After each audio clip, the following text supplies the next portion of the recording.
Hello, I welcome you all in this presentation related with the subject principles of industrial engineering, and in this presentation we will be taking up a new topic, that is about the productivity and the work study. So, how the productivity and work study can be related with, and can be used favorably to improve the economy of an industry or of a society or of a country. So, we know that all the organizations, whatever industry is there, industries primarily they produce the products or they provide services with the primary goal of the profit. So, to increase the profit, what is done basically, the products and services are made available, basically the quality products and services are made available at the low cost, so that it can be sold if at a high price, that will be leading to the best situation with regard to the profit, and thereafter increasing the volume of sales. So, increased volume and high the sale price to the actual cost of the product difference will be leading to the increased profit. So, the sale volume multiplied by profit from each per unit, that will be giving us the increased profit, and for this purpose organizations, industries will be doing all the possible things like locate the plant suitably, suitable plant location, so that the cost is less or they are able to increase the sales, or and develop the plant layout in such a way that it avoids unnecessary extra movements, and the flow of the materials, manpower, resources is such that there is a minimum hindrance, and in minimum time they are able to come up with the products and services. Then accordingly the suitable organizational structure is developed, so that the manpower is very effectively utilized. They understand their role with the, and with the minimum conflict their the responsibilities are executed, and then the proper process planning and control. So, like what is to be produced, in what volume is to be produced, and whatever is needed to produce the required volume, so that the customer requirements can be satisfied, and taking the suitable initiatives and actions to meet the target dates, so that the deliveries can be made on time. So, the production planning and control, production planning and control, uh, uh, this is the another thing. Then how much volume of the goods and services is to be produced in a coming time, for that forecasting is done. So, through the forecasting, how to produce the things on time without delays. So, proper scheduling of the things is done, and then the things are to be produced in a required quality. So, the proper control of quality of the goods and the services is needed, and whenever and whatever is needed to be supplied for production or for supplying the need of the customers, proper inventory is made. All these things are done to realize the goal of the maximum profit. So, the idea here is that through all these factors, efforts are made to increase the profit through the high productivity, means coming out with the more and more goods and services for while using the minimum possible inputs in form of the various resources which are needed to produce. So, when this is realized, increased output with the minimum possible input resource, this helps in increasing the productivity. And when we realize this, means using the less resources we are able to produce more product through the more effective utilization of the resources, and more services are being made available. So, basically this will increase the volume of the consumable goods and services which can be consumed by the public and the society. So, volume is increased, and if that is made available at the low cost, then the availability of the things to be consumed by the public in society will be increased, and that in turn will be increasing the availability of all materialistic items needed for the people, for the public in a society. So, means if we say increased productivity means increased availability of the food, increased clothing, increased availability of the housing. These three things are, if available in a very large volume at low cost, then everybody will be able to have the access of these, which in turn will be increasing the standard of living. So, the productivity in that way is extremely important in improving the productivity, increasing the standard of living of the public in society. Whatever type of the industry and organization is, efforts must be made to produce more using less. There are ways to measure the productivity and its importance will depend upon the kind of the resources which are being produced.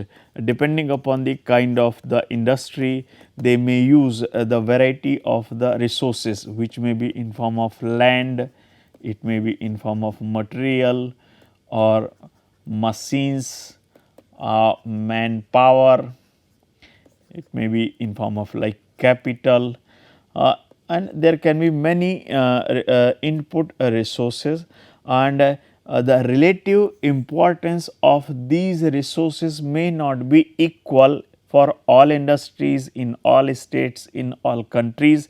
So, depending upon the relative importance of these input resources to produce the target goods and services, their effective utilization is ensured. Something which is very precious in form of input resource must be given enough attention for most effective utilization to produce the goods and services. So, considering the total output, which may be in form of any good or services. So, this is basically this may be in form of like the total value of the output which is being produced. Like say the hundreds of the motorcycles are being produced and cost of each one is 50,000, then this is how we will be getting the total value of the output which is being produced, divided by the total value of all input resources. So, the total value of the all input resources in form of like say land, material, machines, manpower, capital, etc., all that is also taken into account. So, value of that is also taken into account. Say if that is coming out to be the like say this much, then it will be giving us this ratio will be giving us the total productivity. In case of the total productivity, what we consider the value of the is total output divided by the total input. So, output may be in different forms.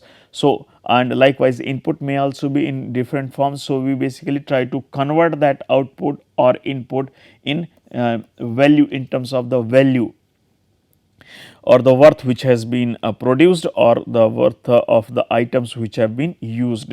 So, in this case say it will come out to be 2.5 2.5 will be the productivity is expressed in basically the percentage. So, it will be 250% will be the productivity. Now, so there are two ways to measure the productivity. One is the total productivity and another is the partial productivity. So, the total productivity is calculated in simple way, wherein the total value of the total output divided by the value of the total input which is given to produce the given output. So, output divided by the input simply will be giving us whatever in form of output is, whatever in form of input is, all that is taken into account to calculate the productivity of organization, of department, of a section likewise.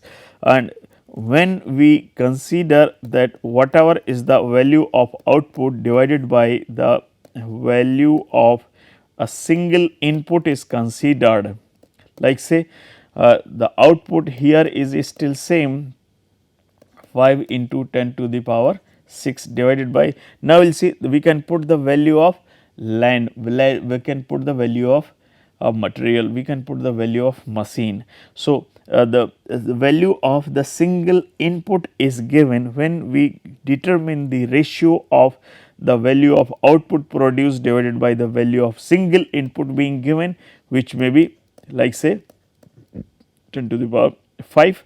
So, here we will be getting the partial productivity like 50.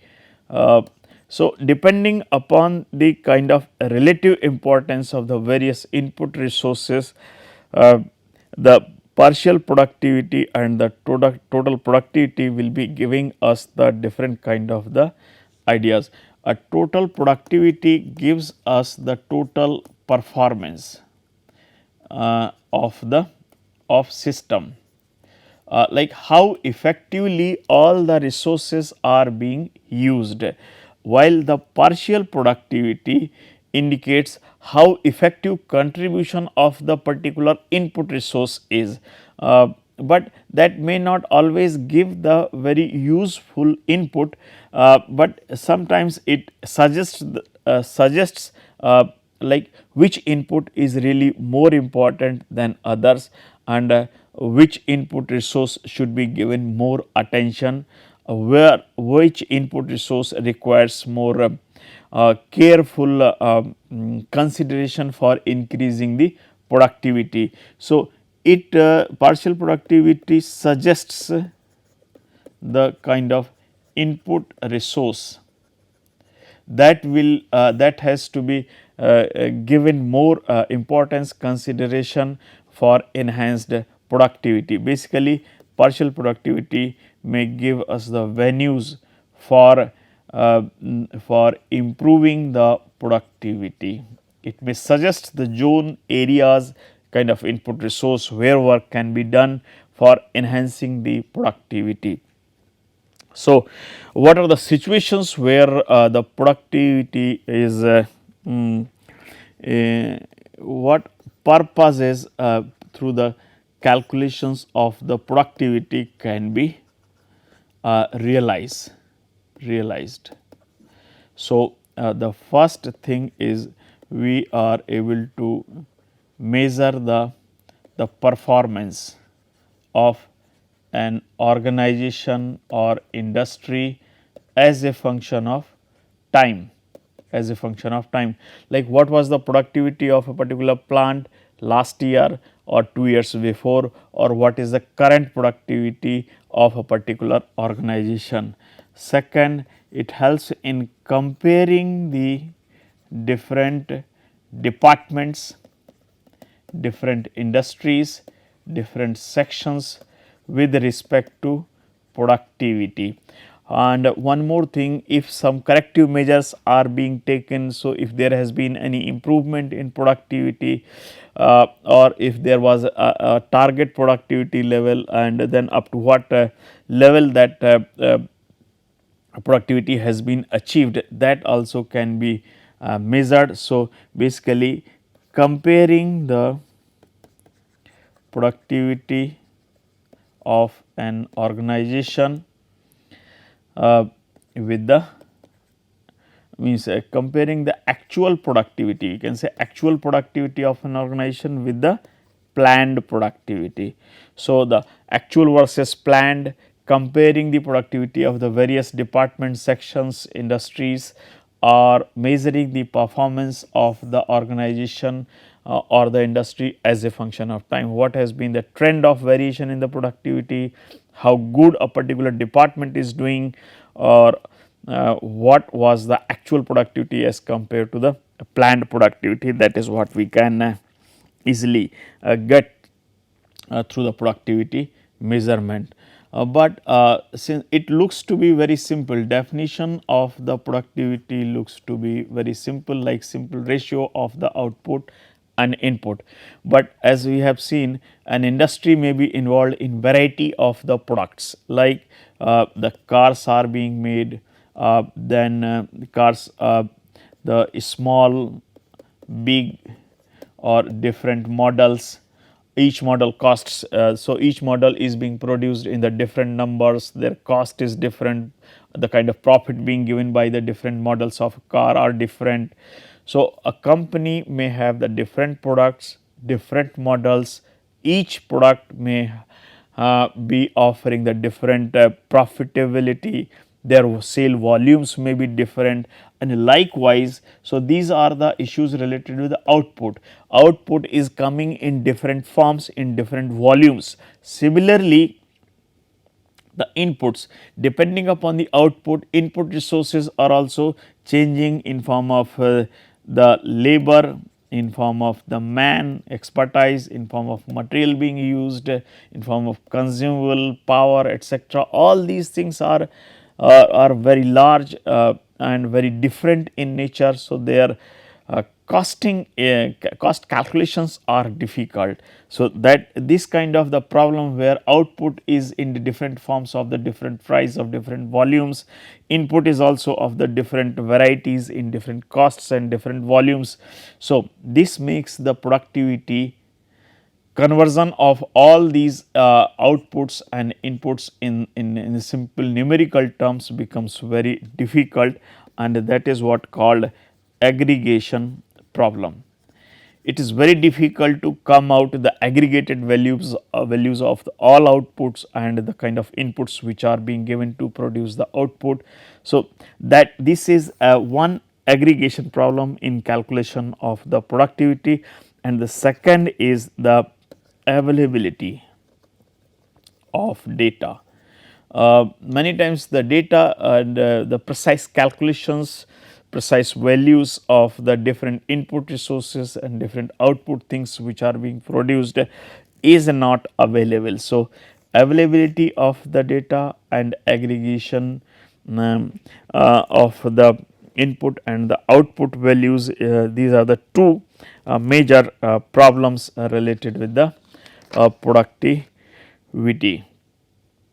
So, as I have said, for increasing the productivity, we target for like if their land is used, then the in a given land we should try to produce as much as possible, or for a given volume we should use as less land is as possible. Likewise, whatever manpower, whatever material is being used, whatever capital is being used, or the machinery is being used, in less we should produce more. That is the idea. So, accordingly we will have the productivity of the man, material, machine, capital, etc. So, if we are interested in determining the productivity of man or machine, means in 8 hours of the job, how many units are being produced by a machine or a man. Like say, if 50 units are being produced by man after 8 hours, while on the other hand the work of the 8 hours of the machine produces 500 units. So, there is a lot of difference, the kind of output from a machine and the kind of output from a man. So, how many units are being produced in per unit time, or how much time it takes to produce. So, if in 8 hours means 480 minutes 50 units are being produced, like say. So, 48 by 5, this will be the kind of minutes it worker takes to produce per unit item, minutes per unit item, that is the kind of uh, the man hours takes to produce. So, if he starts taking 40 by 5 or 20 by 5, then the number of units that he can produce in 8 hours, that will be increased. Similarly, instead of producing 500 units, if the machine is able to produce 2000 units, then productivity will be increased by fourfold. Similarly, if the number of units being produced by the man from 50 to 200 100, then it will be leading to the increase in 200% increase in productivity of the man. So, the thing is, to check the productivity of a man or machine, we need to see really how many man hours or how many machine hours are taken to produce unit item. So, the time to produce a unit item indicates the productivity of the man or machine. We need to see really this time, man hour or machine hour, is composed of what? Means what are the factors which lead to the requirement of particular man hour or machine hour to produce a unit item for unit item.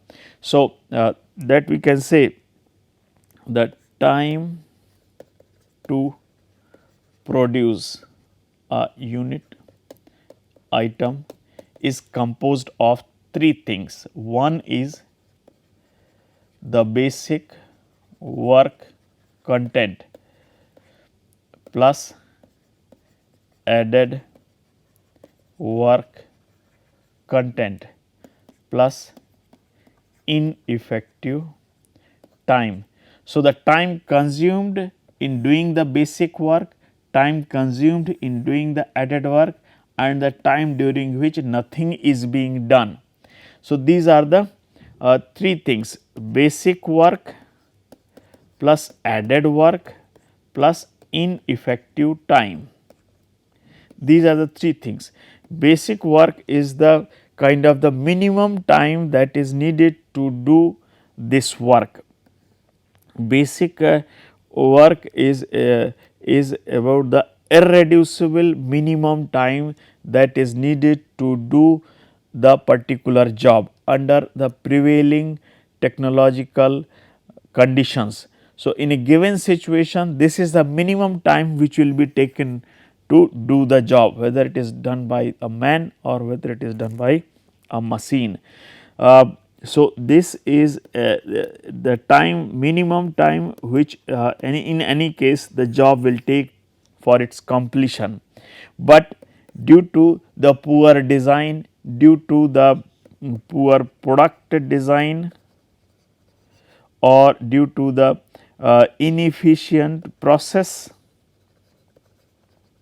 it takes longer, like the machine is not running at the right speed, or the product design is such that it does not allow the efficient use of the manufacturing process, or it leads to the lot of rejection, it needs a lot of reworking.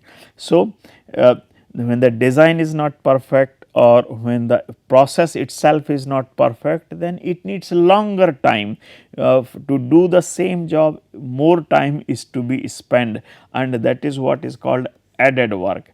Machine is not able to run at the required speed, or required tooling is not available, worker is not really efficiently working on.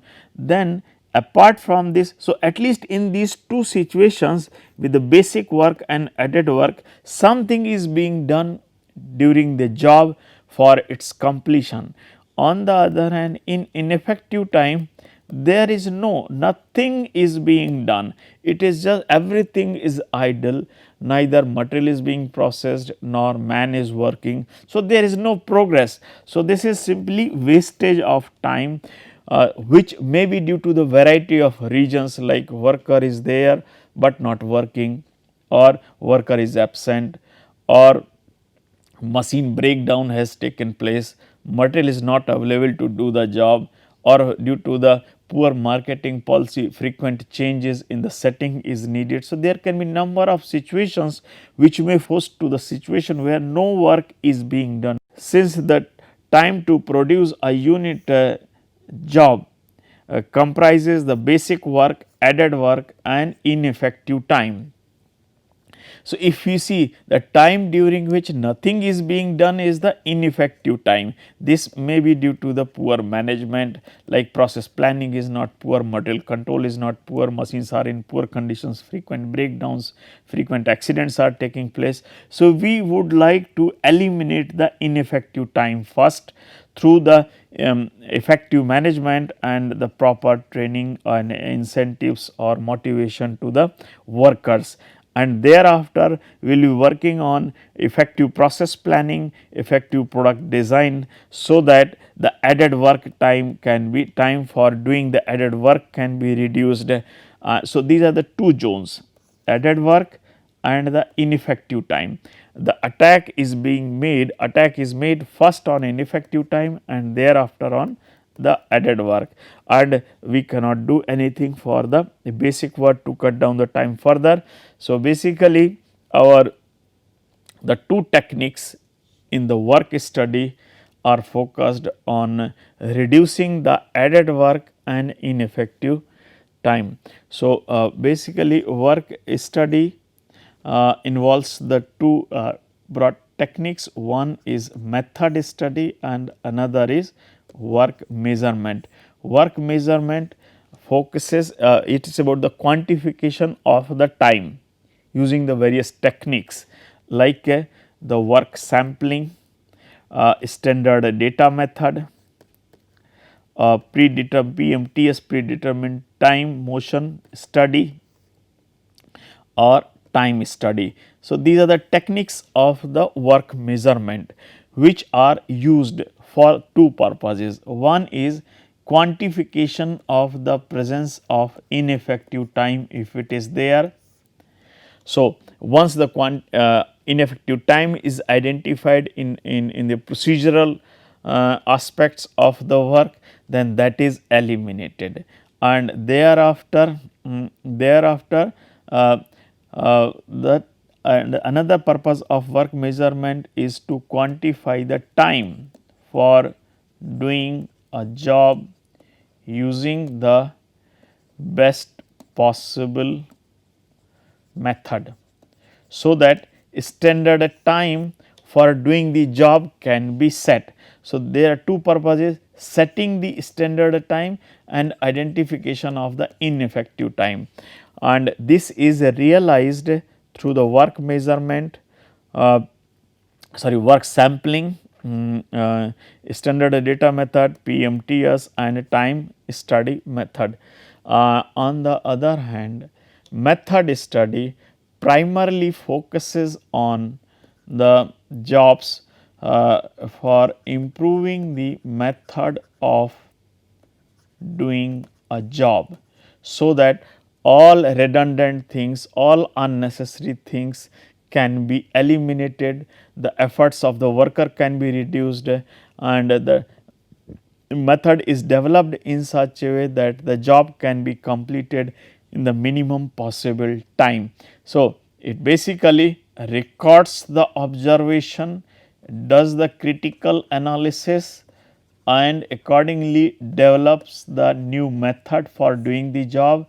Thereafter, define the method developed for doing the job using the improved method and install it in the shop floor for following the new method, and then maintain it, because people have tendency to go back. So, maintenance of the new method is needed.